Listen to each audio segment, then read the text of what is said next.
The book name is Shaheed Isa Ali Burji. This is the part 2 of the book Shaheed Isa Ali Burji.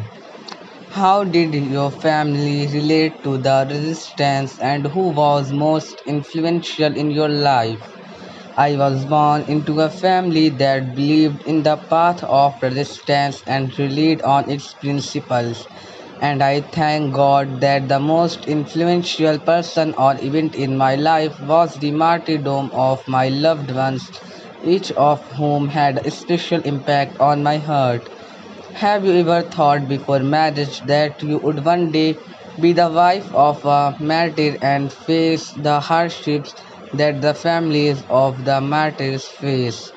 Before I proposed, I thought about the issue of martyrdom and met with some of the wives of the martyrs to find out what would happen after such an issue. In my opinion, this issue was sacred, and I used a photo of the martyrs in different situations. As Hazrat Aga says, the memory and name of the martyrs must live on in society forever. On account of these issues, I always imagined myself in the position of a martyr's wife.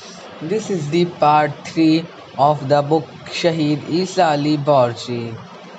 Please tell us about Martyr Abbas Allama.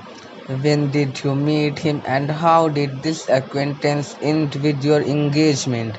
I was 16 years old when I met Abbas in 2016 in the war zone.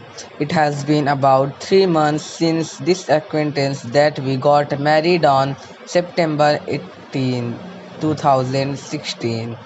It is true that I was young, but Abbas taught me life lessons and encouraged me to be a strong woman and continue my education. Our engagement lasted 9 months, during which time Abbas and I had a lot of dreams for our lives. We had prepared our household items, and I was working on the rest of the work and helping to complete the housework that Abbas had done on June 28th. He was martyred in 2017 in the Dara region of Syria.